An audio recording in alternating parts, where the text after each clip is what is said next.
اعوذ باللہ من الشیطان الرجیم بسم اللہ الرحمن الرحیم ان الذین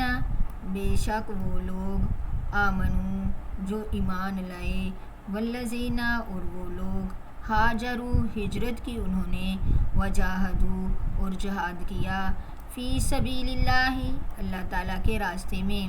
اولئک وہی لوگ ہیں یرجون وہ امید رکھتے ہیں رحمت اللہ اللہ تعالیٰ کی رحمت کی واللہ اور اللہ تعالیٰ غفور بخشنے والے رحیم رحم فرمانے والے ہیں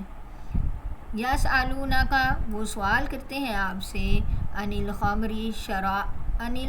شراب کے بارے میں والمیسر اور جوئے کے بارے میں قل آپ فرما دیجئے فیہما ان دونوں میں اسم گناہ ہے کبیر بہت بڑا بہت زیادہ ومنافع اور نفع ہے للناس لوگوں کے لیے واسمہما اور گناہ ان دونوں کا اکبر زیادہ بڑا ہے من نفعہما ان دونوں کے نفع سے ویسألونک اور وہ سوال کرتے ہیں آپ سے ماذا ينفقون کیا وہ خرچ کریں قل آپ فرما دیجئے عفوا جو بچ جائے کذالک اسی طرح یبین اللہ بیان کرتے ہیں اللہ تعالیٰ لکم تمہارے لیے آیات ہی آیات لعلکم تاکہ تم تتفکرون غور و فکر کرو فی الدنیا دنیا میں والآخرہ اور آخرت میں ویسألونک وہ سوال کرتے ہیں آپ سے عن الیتامی یتیموں کے بارے میں قل آپ فرما دیجئے اصلاح کرنا لہم ان کی خیر بہتر ہے وَإِنْ اور اگر تخالطوہم تم لا لو خرچ ان کے فإخوانکم پس وہ بھائی ہیں تمہارے واللہ اور اللہ تعالیٰ یعلم جانتے ہیں مفسدہ فساد کرنے والے کو من المصلح اصلاح کرنے والے سے وَلَوْ شَاءَ اللَّهُ اگر چاہتے اللہ تعالیٰ لَعَنَتَكُمْ البتہ مشقت میں ڈال دیتے تم کو ان اللہ بے شک اللہ تعالیٰ عزیز زبردست حکیم حکمت والے ہیں وَلَا تَنْكِحُوا اور نہ تم نکاح کرو مشرکات مشرکہ عورتوں سے حتیٰ یہاں تک کہ یؤمن وہ ایمان لے آئیں ولامت اور لونڈی مؤمنات ایمان والی خیر بہتر ہے من مشرکۃ مشرکہ عورت سے ولو اگرچہ اعجبتکم پسند آئے تم کو ولا تنکحوا اور نہ تم نکاح کرو مشرکین مشرک مردوں سے حتیٰ یہاں تک کہ یؤمنوا وہ ایمان لے آئیں والعبد اور غلام مؤمن مومن خیر بہتر ہے من مشرکن مشرک مرد سے ولو اعجبکم اگرچہ پسند آئے تم کو اولئک وہی لوگ ہیں یدعون وہ بلاتے ہیں الی النار آگ کی طرف واللہ اور اللہ تعالیٰ یدعو وہ بلاتے ہیں الی الجنت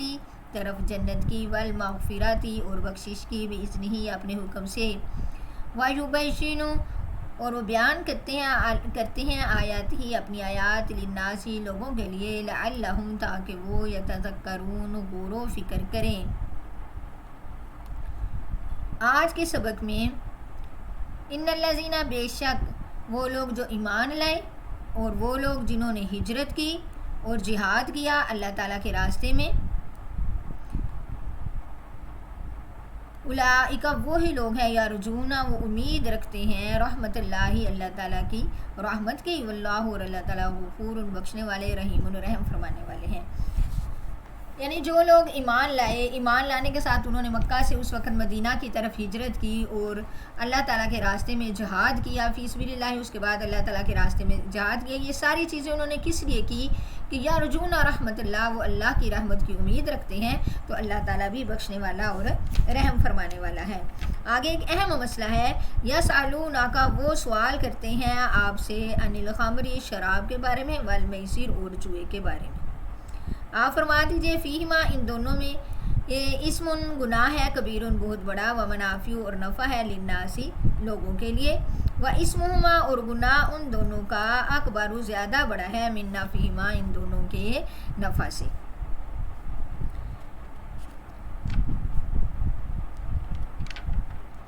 ابتدائی اسلام میں عام رسومات جاہلیت کی طرح، یعنی بہت زیادہ جاہلیت کی جس طرح رسمیں تھیں، اس کی طرح شراب خوری بھی عام تھی۔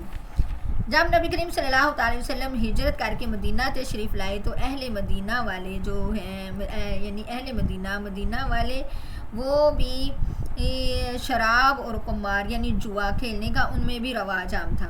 عام لوگ تو ان دونوں چیزوں کے صرف ظاہری فوائد دیکھ کر ان پر فریفتہ تھے۔ ان کے اندر جو بہت سے مفاسد اور خرابیاں ہیں ان کی طرف ان کی نظر نہ تھی، لیکن کچھ لوگ ایسے بھی تھے جو عادت اللہ، یعنی ہر قوم اور ہر خطے میں کچھ عقل والے لوگ بھی ہوتے ہیں جو طبیعت پر عقل کو غالب رکھتے ہیں۔ کوئی طبی خواہشات اگر عقل کے خلاف ہو تو وہ اس خواہش کے پاس نہیں جاتے۔ اسی معاملے میں نبی کریم صلی اللہ علیہ وسلم کا مقام تو بہت ہی بلند تھا۔ جو چیز کسی وقت حرام ہونے والی تھی، آپ کی طبیعت اس سے پہلے ہی نفرت کرتی تھی۔ صحابہ کرام رضی اللہ تعالی عنہم میں بھی کچھ ایسے حضرات تھے جنہوں نے حلال ہونے کے زمانے میں بھی کبھی شراب کو ہاتھ نہیں لگایا۔ مدینہ طیبہ پہنچنے کے بعد چند صحابہ کو ان کے مفاسد کا زیادہ احساس ہوا۔ حضرت فاروق اعظم رضی اللہ تعالیٰ عنہ، حضرت معاذ بن جبل اور چند انصاری صحابہ اس احساس کی بنا پر حضرت صلی اللہ علیہ وسلم کی خدمت میں حاضر ہوئے اور عرض کیا کہ شراب اور جوا انسان کی عقل کو خراب کرتے ہیں، مال برباد کرتے ہیں، ان کے بارے میں آپ کا کیا ارشاد ہے؟ اس سوال کے جواب میں یہ آیات نازل ہوئی۔ یہ پہلی آیت تھی جس میں شراب اور جوئے سے مسلمانوں کو روکنے کا ابتدائی قدم اٹھایا گیا، پہلا قدم اٹھایا گیا، کیونکہ اس آیت میں شراب بظاہر واضح طور پر تو منع نہیں کی گئی، بس یہ کہا گیا کہ وہ آپ فرما دیجیے ان کو کہ اس میں گناہ ہے بہت بڑا اور نفع ہے لوگوں کے لیے، اور گناہ ان دونوں کا جو ہے وہ زیادہ بڑا ہے ان دونوں کے نفع سے۔ اس میں صرف اس کی خرابیوں کو، شراب تو حرام نہ کی گئی مگر اس کی خرابیاں اور فساد کو بیان کیا گیا کہ شراب کی وجہ سے انسان بہت سے گناہوں اور خرابیوں میں مبتلا ہو جاتا ہے اور اس کو چھوڑ دینا ہی بہتر ہے۔ اس آیت کے نازل ہونے کے بعد چند صحابہ کرام تو اس مشورے کو قبول کر کے شراب کو شراب کو انہوں نے چھوڑ دیا، لیکن بعض نے خیال کیا کہ شراب کون سا حرام ہے، تو اگر دینی مفاسد کا اسباب بنتی ہے، اس کو گناہ سمجھتے ہیں تو وہ اس کا زیادہ اہتمام نہ کریں گے۔ تو ایسا ہوا۔ پھر ایک روز یہ واقعہ پیش آیا کہ حضرت عبد الرحمن بن عوف رضی اللہ عنہ نے صحابہ کرام میں سے چند اپنے دوستوں کی دعوت کی۔ کھانے کے بعد حسب دستور شراب پی گئی۔ اس حال میں نماز مغرب کا وقت آ گیا، سب نماز کے لیے کھڑے ہوئے تو ایک صاحب کو امامت کے لیے آگے بڑھایا۔ انہوں نے نشے کی حالت میں جو تلاوت شروع کی تو سورۃ قل یا ایھا الکافرون کو غلط پڑھا۔ اس بار شراب سے روکنے کے لیے دوسرا قدم اٹھایا گیا تو اللہ تعالیٰ نے ایک دوسری آیت نازل فرمائی کہ یا ایھا الذین آمنوا لا تقربوا الصلاۃ وانتم سکارا، کہ اے ایمان والو تم نشے کی حالت میں بھی نماز کے قریب نہ جاؤ، نشے کی حالت میں نماز کے قریب نہ جاؤ۔ اس میں خاص اوقات نماز کے اندر شراب کو قطعی طور پر حرام کر دیا گیا، باقی اوقات میں اجازت رہی۔ جن حضرات صحابہ نے پہلی آیت نازل ہونے کے وقت شراب کو نہ چھوڑا تھا، اس آیت کے نازل ہونے کے وقت شراب کو قطعاً مطلقاً ترک کر دیا کہ جو چیز انسان کو نماز کے لیے روکے اس کے پاس جانے میں خیر نہیں ہے۔ جب نشے کی حالت میں نماز کی ممانعت ہے تو ایسی چیز کے پاس ہی جانا نہ چاہیے جو انسان کو محروم کر دے۔ چونکہ اس کے علاوہ اوقات نماز میں شراب کی حرمت صاف طور پر واضح نہیں کی تھی، اس لیے کچھ حضرات اب بھی اوقات نماز کے علاوہ دوسرے اوقات میں شراب پیتے رہے، یہاں تک کہ ایک اور واقعہ پیش آ گیا کہ عتبان بن مالک نے چند صحابہ کرام کی دعوت کی جن میں سعد بن ابی وقاص رضی اللہ تعالیٰ عنہ بھی تھے۔ کھانے کے بعد حسب دستور شراب کا دور چلا۔ نشے کی حالت میں عرب کی عام عادت کے مطابق شعر و شاعری اور اپنا فخر بیان کرنا شروع ہوا۔ سعد بن ابی وقاص رضی اللہ تعالیٰ عنہ نے ایک قصیدہ پڑھا جس میں انصار مدینہ کی ہجو اور اپنی قوم کی مدح و ثنا تھی۔ اس بار ایک انصاری نوجوان کو غصہ آ گیا اور اونٹ کے جبڑے کی ہڈی سعد رضی اللہ تعالیٰ عنہ کے سر پر دے ماری جن سے ان کو شدید زخم آ گیا۔ حضرت سعد رسول کریم صلی اللہ علیہ وسلم کی خدمت میں حاضر ہوئے اور اس انصاری کی ان کو شکایت کی۔ اس وقت آپ صلی اللہ علیہ وسلم نے دعا فرمائی، اللہم بیشر لنا فی الخمر بیانا شافیا، یعنی اے اللہ شراب کے بارے میں ہمیں کوئی واضح بیان اور قانون عطا فرما۔ اس پر شراب کے متعلق تیسری آیت سورۃ مائدہ میں مفصل بیان کی گئی جس میں شراب کو مطلقاً حرام دے دیا گیا، وہ تھی کہ اے ایمان والو انما الخمر والمیسر والانصاب کہ بے شک شراب، جوا، بت اور جوئے کے تیر یہ سب گندی باتیں شیطان کے کام ہیں، سو ان سے الگ رہو، علیحدہ رہو تاکہ تم فلاح پاؤ۔ اب یہ آیت جس میں واضح شراب کے حرام کے بارے میں جو تھی شراب کی حرمت واضح طور پر نازل ہو گئی کہ جب شراب کی حرمت واضح طور پر نازل ہوئی تو اگر کسی صحابی کے ہاتھ میں شراب کا پیالہ تھا تو اس نے وہیں پھینک دیا، جس کے ہاتھ میں جو ہے مٹکے جن کے گھروں میں شراب کے بڑے پڑے تھے انہوں نے اٹھا کے گلیوں میں بہا دیے، جن کے گھروں میں جتنی شراب اکٹھی پڑی ہوئی تھی وہ ساری کی ساری انہوں نے پھینک دی۔ کہتے ہیں کہ اس دن جس دن شراب کا حکم نازل ہوا مدینے کی کوئی گلی ایسی نہ تھی جس میں کہ شراب کو بہایا نہ گیا ہو۔ شراب اس قدر گلیوں میں پھینک دی گئی کہ مدینے کے اس روز شراب اس طرح بہائی کہ جیسے بارش کا پانی ہو۔ مدینے کی گلیوں میں عرصہ دراز تک جب بعد میں بارش ہوتی تو شراب کی بو اور رنگ جو ہے وہ مٹی میں نکھر کر آ جاتا، یعنی اس قدر شراب اس دن بہائی گئی جیسے ہی اللہ تعالیٰ نے اس کا حکم نازل کیا۔ تو کچھ صحابہ کرام جو تھے وہ شام میں تجارت کی غرض سے گئے ہوئے تھے، وہ شراب خرید کے جب واپس آئے تو انہیں مدینہ میں داخل ہونے سے پہلے پتہ چل گیا کہ شراب حرام ہو گئی ہے، تو انہوں نے اپنے نفع نقصان کا نہ سوچا کہ اس سے ہم اتنی شراب خرید کے لائے ہیں، اتنا ہمارا نقصان ہوگا، یہ نہ سوچا، بلکہ جتنی شراب تھی ساری کی ساری مدینے کے باہر ہی بہا دی۔ اس کے ساتھ ہی شراب کے ساتھ والمیسر جوئے کا بھی ذکر آیا ہے کہ جوا بھی جس طرح شراب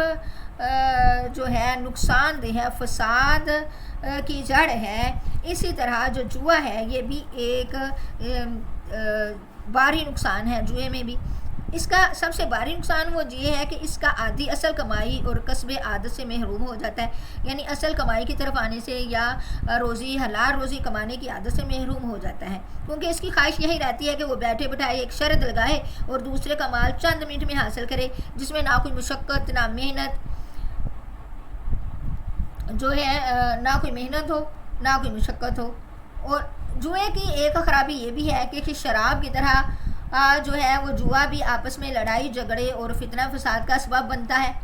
ہارنے والوں کو طبی طور پر جیتنے والے سے نفرت اور عداوت پیدا ہو جاتی ہے، اور اس کا ایک نقصان یہ بھی ہے کہ یہ باطل طریقے سے دوسروں کے مال کو ہضم کرنے کا ایک طریقہ بتاتا ہے کہ بغیر کسی معقول معاوضے کے ایک بھائی دوسرے بھائی کا مال جو ہے وہ لے جاتا ہے۔ اور اس کی سب سے بڑی خرابی یہ بھی ہے کہ بہت سے گھر اس سے برباد ہوتے ہیں، لاکھ پتی آدمی فقیر بن جاتا ہے۔ اس جوئے سے صرف ایک انسان متاثر نہیں ہوتا، بلکہ جوئے کھیلنے والا ایک انسان پورے خاندان کو جو ہے وہ برباد کر دیتا ہے۔ اور جوئے کی ہی وجہ سے انسان کی قوت عمل جو ہے وہ سست ہو کر وہمی منافع پر لگ جاتی ہے، بجائے اس کے کہ وہ اپنے ہاتھ یا دماغ کی محنت سے کوئی دولت بڑھائے کمائے، اس کی فکر سے وہ فارغ ہو کر وہ دوسروں کی کمائی پر قبضہ جمانے میں لگا رہتا ہے۔ آگے ہے یسألونک، وہ سوال کرتے ہیں آپ سے، ماذا ینفقون، کیا وہ خرچ کریں، کل آپ فرما دیجئے افواہ جو بچ جائے، کذالک اسی طرح بیان کرتے ہیں اللہ تعالیٰ آیات تمہارے لیے آیات تاکہ تم غور و فکر کرو۔ اب یسألونک ماذا ینفقون، کیا وہ خرچ کریں، یہ ہم نے کل کے سبق میں، اس سے پیچھے والا جو سبق تھا اس میں ہم نے بہت تفصیل کے ساتھ اس کے اوپر جو ہے بہت تفصیل کے ساتھ ہم نے اس آیت کو کھولا کہ ہم نے کیا خرچ کرنا ہے اور کہاں خرچ کرنا ہے۔ پچھلا سبق اس کی تفصیل میں پچھلا سبق دیکھ لیجیے۔ آگے ہے فی الدنیا والآخرہ، دنیا میں اور آخرت میں، یسألونک، وہ سوال کرتے ہیں آپ سے، عن الیتامی، یتیموں کے بارے میں، کل اسلام، ان کی اصلاح کرنا کیسی ہے۔ اب یہاں بھی یتیموں کے بارے میں آپ فرما دیجیے، اگر آپ کسی یتیم کی کفالت کرنے پہ ہیں کہ آپ ان کو اپنے گھر لے آئیں، اگر وہ امیر ہیں، اس قابل ہیں کہ آپ لوگ جو یتیم، مثال کے طور پہ اگر آپ کے بھائی کے بچے یتیم ہو گئے ہیں، آپ کی کفالت آپ کے اوپر ان کی کفالت ہے کہ آپ نے ان کی کفالت کرنی ہے، ان کی پرورش کرنی ہے، تو آپ یہ کریں کہ ان کے خرچ اپنے ساتھ نہ ملائیں۔ لیکن اگر ایسا ہے کہ اگر آپ غریب ہیں، آپ کا اور آپ کے بھائی کا بزنس اکٹھا تھا، تو آپ اپنے ان کے خرچ ملا سکتے ہیں، لیکن ان کا حق ان کو دیجیے اور اپنا حق اپنا لیجیے۔ یتیم کا مال کھانا جو ہے وہ بہت سخت گناہ ہے۔ اس صورت میں جب آپ کے پاس کوئی اور کسب نہیں ہے کمانے کا، تو پھر آپ ان کے خرچ ملا لے سکتے ہیں، پھر وہ بھائی ہیں تمہاری۔ اور اللہ تعالیٰ خوب جانتے ہیں، یعلم خوب جانتے ہیں مفسد فساد کرنے والے کو بھی مصلح اصلاح کرنے والے سے۔ اور اللہ تعالیٰ اگر چاہتا تو ان کو مشقت میں ڈال دیتا، مشقت میں یعنی کہ اب آپ ان کا کھانا علیحدہ سے بنانا، ان کے لیے علیحدہ سے چیز لانا، اپنے لیے علیحدہ سے لانا، وہ ایک بڑا مسئلہ بن جاتا۔ علیحدہ پکانا، علیحدہ نگرانی کرنا، ایک ہی گھر میں رہتے ہوئے دونوں کو علیحدہ چیزیں دینا، وہ بڑا مشکل ہو جاتا ہے۔ اس لیے اللہ تعالیٰ نے فرمایا کہ تم ان کے خرچ ملا لو آپس میں،